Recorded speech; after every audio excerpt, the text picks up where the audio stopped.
Hello guys, आपका स्वागत है फिर से मैं यूट्यूब चैनल। तो गाइस मैं आज के प्रोमो के बारे में बात करने वाला हूं गाइस। जो सलमान खान वीकेंड के बार पे आते हैं, करण एंड विवियन को बहुत ही अच्छी तरीके से धोते हैं, उनको गलत ठहराने की कोशिश करते हैं। गाइस इसके बारे में मनु पंजाबी ने कुछ सुन रहे हैं कि वीकेंड कवर पे सलमान सर ने कहा, तुम एक सेल्फिश आदमी हो, तुमको किसी की पड़ी नहीं है, तुमको सिर्फ खुद से लेना देना है। तो फिर या तो करणवीर गलत नहीं हो सकता या फिर विवियन डिसेना गलत नहीं हो सकता। दो लोगों ने जिसने उनके लिए मेहनत की, उसने उसकी मेहनत पर यानी अविनाश और ईशा की मेहनत पर विवियन ने मिट्टी फेर दी। अगर विवियन ने ईशा की और अविनाश की मेहनत पर मिट्टी फेर दी तो किसी एक आदमी ने तो कुछ दिन खाना खिलाने के लिए टिकट टू फिनाले छोड़ दी करणवीर ने। तो ये सेम टाइम पर दोनों आदमी गलत कैसे हो सकते हैं? आप मेरी बात समझ गए होंगे शायद, मुझे ऐसा लगता है बहुत स्मार्ट ऑडियंस है। मगर इन दोनों नैरेटिव्स पे ग्लिच क्या आता है कहानी के अंदर कि अगर आप विवियन को पसंद करते हैं तो आप सिर्फ उसके पर्सपेक्टिव पे सोच के उसी के बारे में सुन के और फैसले पे पहुंच जाओगे। आप करण को पसंद करते हैं तो यार करण को ऐसे क्यों बोल दिया, वो मोहब्बत नहीं करेगा क्या? आप सिर्फ उसी थॉट पे पहुंच जाओगे। पर मैं आपको जहां लेके जाना हूं वहां जाने की कोशिश करो। एक बार अपन न्यूट्रलाइज होकर सोचते हैं कि दोनों में से एक आदमी तो सही होगा ही होगा।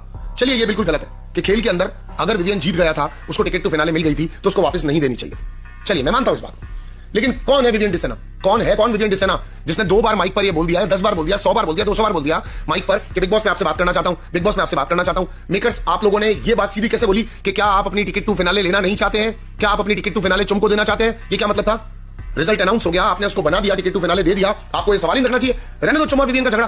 तो आप क्या विवियन को चढ़ाना चाह रहे थे? आप विवियन के लिए ऑप्शन आपने बनाया तो विवियन को चढ़ाने के लिए बनाया, क्योंकि देश की पूरी जनता, बिग बॉस की पूरी फ्रेंडशिप्स ये सोच रही है कि आप उसको ऊपर चढ़ाने के लिए, प्लॉट बढ़ाने के लिए कर रहे थे। क्योंकि आपने अपनी लॉ को ब्रेक करके रिजल्ट देने के बाद, संचालक का फैसला आखिरी फैसला होगा देने के बाद, आपने वही डिग्री पकड़ करके उससे लेकर के चुम से पूछ ली, तू लेगी क्या? चुम ले ले। अच्छा विवियन नहीं ले रहा तो चुम ले ले, दोनों में से कोई ले रहा, वाह बनो मान, और डिग्री मैंने ले ली और मैं इसके ऊपर क्लास कंडक्ट कर देता हूं।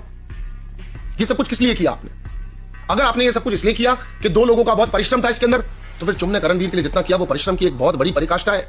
उसने बहुत कुछ किया है उसके लिए। एक इंसान को एक रियलिटी शो में दूसरा दोस्त मिल जाना, उसका एक ऐसा सहारा मिल जाना कि सुबह नींद से उठूंगा, अगर मुझे सब लोग भी गाली दे रहे होंगे, जो कि करण के साथ कई बार हुआ, सारे लोग भी गाली दे रहे होंगे, तो कोई तो मेरे साथ खड़ा होगा। और आज भी जब उसका खुद का ग्रुप विवियन का उसको लेफ्ट आउट कर रहा है या बात नहीं कर रहा है, उनका पॉइंट वाजिब होगा आपके हिसाब से, क्योंकि उन्होंने मेहनत की थी। ईशा अविनाश के हिसाब से उन्होंने मेहनत की थी, वो लोग उससे बात नहीं कर रहे, पर बाकी का सारा ग्रुप अगर उसको रेस्पेक्टफुली बात कर रहा है, या अविनाश या करणवीर उसको जेंटलमैन बोल रहा है, या चुम ने भी उसकी सॉरी एक्सेप्ट कर ली, उसको भी सॉरी बोल दी, आपने एक इमोशनल हमको सीन भी दिखाया, शिल्पा जी को भी उसके लिए इज्जत बढ़ गई, श्रुतिका को भी उसके लिए इज्जत बढ़ गई, तो आपने तो गाइस तो बताइए, जो मनु पंजाबी ने रिव्यू दिए, ये क्या सही है क्या गलत है? सलमान खान ने जो विवियन और करण को बोला, क्या वो राइट है? तो आप लोग कमेंट करके बताएं क्या ये सही है गलत है। और चैनल पे नए हो तो सब्सक्राइब कर लो एंड एक लाइक कर दो guys. Bye bye my YouTube family.